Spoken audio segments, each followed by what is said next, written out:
Can cash mend a broken heart?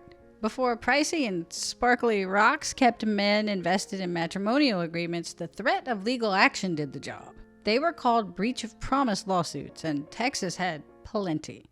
One even involved the heavyweight champion of the world, the Fighting Marine, Gene Tunney.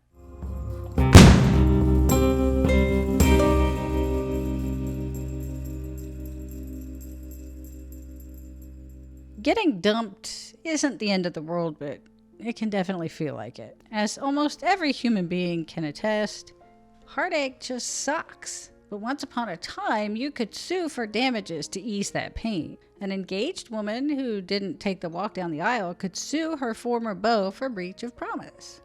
If your spouse cheated on you, you could sue the third party in an alienation of affections tort. The settlements awarded in these cases were called heart balm. So let's jump into heart balm, Texas style. Young Miss Lee Parrish was engaged to Lawson Caker in Wise County in 1914. Miss Parrish used snuff, and Mr. Caker detested the habit. She said she only used it to prevent her gums from bleeding, but she promised the prosperous merchant that she'd quit the dip to be his wife. Then on Christmas Eve 1914, her fiancé knocked on the door. She opened it with a pinch of snuff between her cheek and gum and a toothbrush in her hand. Caker believed that she had grabbed the toothbrush to pretend she was applying the tobacco to her gums, when in fact she was just enjoying some morning chew. He called off the engagement, and he married another woman.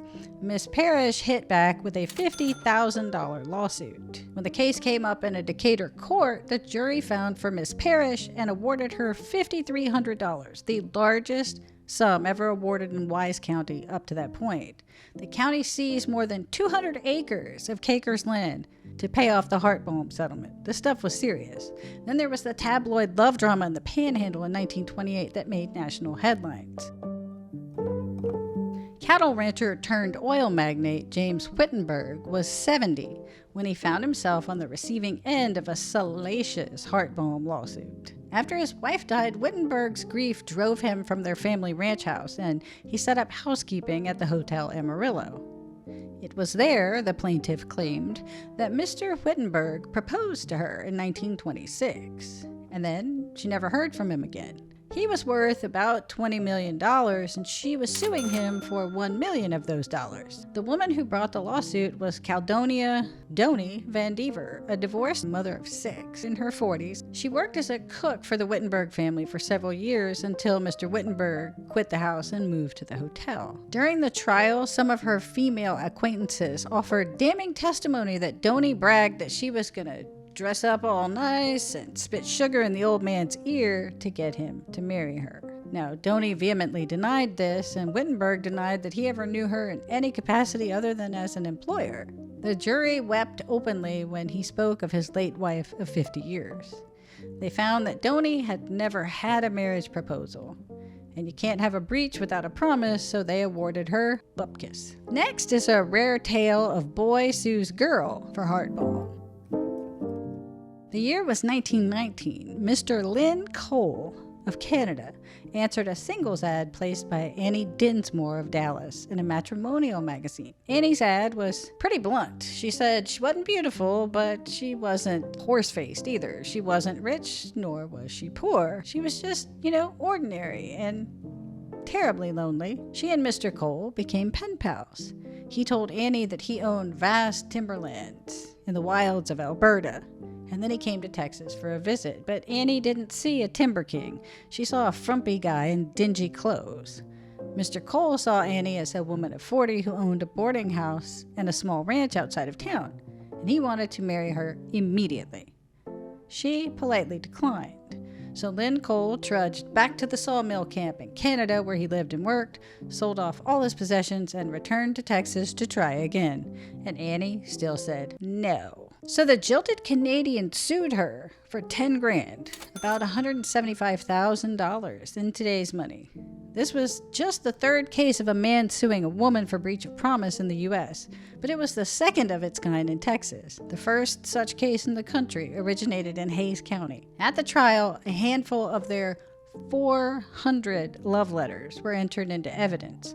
Lots of cooing, lots of pet names, lots of Lynn Cole talking about what a manly lumberjack he was. He actually referred to himself as a wildcat in the bedroom. The courtroom audience really got their money's worth at this trial. Now, the star of the show was Annie's lawyer, James J. Collins. He painted Cole as a gold digger who was just after Annie's property. Far from being a manly lumberjack, Collins said Cole was a person of such pitiful helplessness that he should be clothed in a Mother Hubbard and given a bottle. As for Cole's claims that Miss Dinsmore had caused him mental anguish, Collins just laughed those off, saying, "Mental anguish? That man has no more mental anguish about him than a jackass has music." The jury agreed and did not award the Canuck a dime. Annie never married. She ran her boarding house on San Jacinto Street in Dallas until her death in 1943. And finally, The Lady and the Champ. In 1929, headlines all over the country blared the news that the former heavyweight champion of the world, Gene Tunney, then a newlywed, was being sued for $500,000 by a woman from Fort Worth for a breach of promise. His accuser?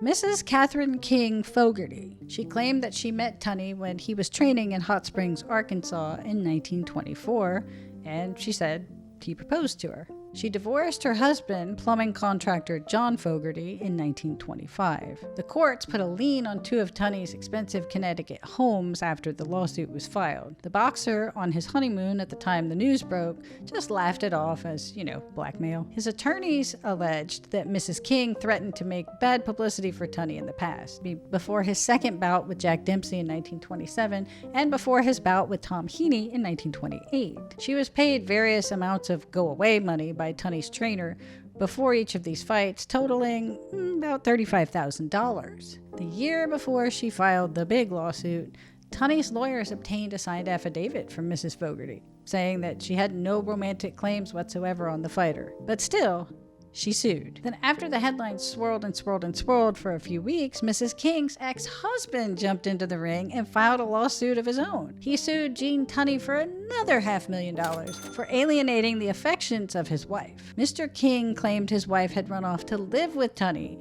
and that was the cause of their divorce. Tunney, on extended honeymoon in Italy, had his lawyers file a $100,000 countersuit against the Fogartys for conspiring to blackmail him. His lawyers claimed that Mrs. Fogarty could not have possibly believed she was engaged to the champ since she had several wealthy men on the hook who were paying for her travel and making big deposits into her bank account, and they had the receipts to prove it. A judge found in favor of Gene Tunney just after Christmas 1929. Catherine King Fogarty agreed never to sue Tunney again, and a few months later her ex-husband withdrew his lawsuit. Tunney then dropped his countersuit, and all was peaceful. Catherine had a job as a hat model in Fort Worth that she subsequently lost, supposedly because she was recognized all the time as the woman who sued the champ. She attempted to take her own life twice in 1931, once by drinking Lysol and once by a self-inflicted gunshot wound from a revolver. She aimed for her heart, but the bullet lodged in her left lung. It appeared the wound wasn't fatal, but Catherine leaves the headlines and the historical record after 1931. As the saga of Tunney and Fogarty drew to a close, so did heart balm lawsuits. Female legislators first called for the abolishment of breach of promise laws in 1935. Their argument was that women weren't as dependent on men as they had been a generation before, and a broken engagement didn't carry the same stigma that it used to. Well, of course, men wholeheartedly agreed, and in state houses across the country, heart balm laws were laid to rest.